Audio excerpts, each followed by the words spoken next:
شروع اللہ کے نام سے جو بڑا مہربان نہایت رحم والا ہے۔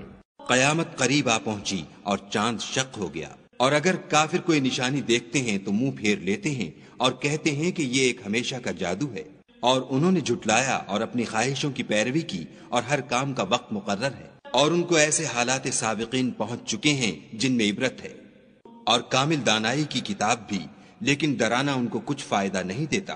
تو تم بھی ان کی کچھ پرواہ نہ کرو، جس دن بلانے والا ان کو ایک ناخوش چیز کی طرف بلائے گا تو آنکھیں نیچے کیے ہوئے قبروں سے نکل پڑیں گے، گویا بکھری ہوئی ٹڈیاں ہیں۔ اس بلانے والے کی طرف دوڑتے جاتے ہوں گے، کافر کہیں گے یہ دن بڑا سخت ہے۔ ان سے پہلے نوح کی قوم نے بھی تکذیب کی تھی، تو انہوں نے ہمارے بندے کو جھٹلایا اور کہا کہ دیوانہ ہے، اور انہیں ڈانٹا بھی۔ تو انہوں نے اپنے پروردگار سے دعا کی کہ بار الہ، میں ان کے مقابلے میں کمزور ہوں، تو ان سے بدلہ لے۔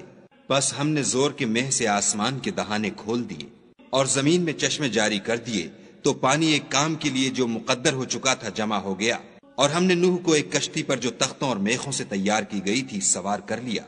وہ ہماری آنکھوں کے سامنے چلتی تھی۔ یہ سب کچھ اس شخص کے انتقام کے لیے کیا گیا جس کو کافر مانتے نہ تھے، اور ہم نے اس کو ایک عبرت بنا چھوڑا، تو کوئی ہے کہ سوچے سمجھے۔ سو دیکھ لو کہ میرا عذاب اور ڈرانا کیسا ہوا، اور ہم نے قرآن کو سمجھنے کے لیے آسان کر دیا، تو کوئی ہے کہ سوچے سمجھے۔ عاد نے بھی تکذیب کی تھی، سو دیکھ لو کہ میرا عذاب اور ڈرانا کیسا ہوا۔ ہم نے ان پر سخت منحوس دن میں آندھی چلائی، وہ لوگوں کو اس طرح اکھیڑے ڈالتی تھی گویا اکھڑی ہوئی کھجوروں کے تنے ہیں۔ سو دیکھ لو کہ میرا عذاب اور ڈرانا کیسا ہوا، اور ہم نے قرآن کو سمجھنے کے لیے آسان کر دیا ہے، تو کوئی ہے کہ سوچے سمجھے۔ سمود نے بھی ہدایت کرنے والوں کو جھٹلایا اور کہا کہ بھلا ایک آدمی جو ہم میں سے ہے، ہم اس کی پیروی کریں؟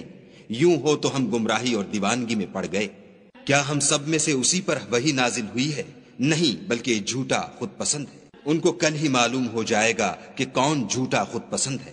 اے صالح، ہم ان کی آزمائش کے لیے اونٹنی بھیجنے والے ہیں، تو تم ان کو دیکھتے رہو اور صبر کرو، اور ان کو آگاہ کر دو کہ ان میں پانی کی باری مقرر کر دی گئی ہے، ہر باری والے کو اپنی باری پر آنا چاہیے۔ تو ان لوگوں نے اپنے رفیق کو بلایا اور اس نے اونٹنی کو پکڑ کر اس کی کونچیں کاٹ ڈالی۔ سو دیکھ لو کہ میرا عذاب اور ڈرانا کیسا ہوا۔ ہم نے ان پر عذاب کے لیے ایک چیخ بھیجی، تو وہ ایسے ہو گئے جیسے باڑ والے کی سوکھی اور ٹوٹی ہوئی باڑ۔ اور ہم نے قرآن کو سمجھنے کے لیے آسان کر دیا ہے، تو کوئی ہے کہ سوچے سمجھے۔ لوط کی قوم نے بھی ڈر سنانے والوں کو جھٹلایا تھا، تو ہم نے ان پر کنکر بھری ہوا چلائی، مگر لوط کے گھر والے کہ ہم نے ان کو پچھلی رات ہی سے بچا لیا۔ اپنے فضل سے شکر کرنے والے کو ہم ایسا ہی بدلہ دیا کرتے ہیں۔ اور لوط نے ان کو ہماری پکڑ سے ڈرا بھی دیا تھا، مگر انہوں نے ڈرانے میں شک کیا اور ان سے ان کے مہمانوں کو لے لینا چاہا، تو ہم نے ان کی آنکھیں مٹا دیں۔ سو اب میرے عذاب اور ڈرانے کے مزے چکھو۔ اور ان پر صبح سویرے ہی اٹل عذاب آ نازل ہوا، تو اب میرے عذاب اور ڈرانے کے مزے چکھو۔ اور ہم نے قرآن کو سمجھنے کے لیے آسان کر دیا ہے، تو کوئی ہے کہ سوچے سمجھے۔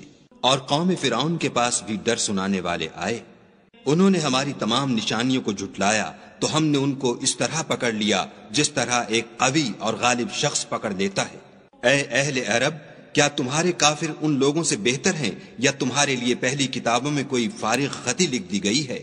کیا یہ لوگ کہتے ہیں کہ ہماری جماعت بڑی مضبوط ہے؟ ان قریب یہ جماعت شکست کھائے گی، اور یہ لوگ پیٹھ پھیر پھیر کر بھاگ جائیں گے۔ ان کے وعدے کا وقت تو قیامت ہے، اور قیامت بڑی سخت اور بہت تلخ ہے۔ بے شک گناہ گار لوگ گمراہی اور دیوانگی میں مبتلا ہیں۔ اس روز منہ کے بل دوزخ میں گھسیٹے جائیں گے۔ اب آگ کا مزہ چکھو۔ ہم نے ہر چیز اندازہ مقرر کے ساتھ پیدا کی ہے، اور ہمارا حکم تو آنکھ کے جھپکنے کی طرح ایک بات ہوتی ہے۔ اور ہم تمہارے ہم مذہبوں کو ہلاک کر چکے ہیں، تو کوئی ہے کہ سوچے سمجھے۔ اور جو کچھ انہوں نے کیا ان کے اعمال ناموں میں مندرج ہے، یعنی ہر چھوٹا اور بڑا کام لکھ دیا گیا ہے۔ جو پرہیزگار ہیں وہ باغوں اور نہروں میں ہوں گے، یعنی پاک مقام میں ہر طرح کی قدرت رکھنے والے بادشاہ کی بارگاہ میں۔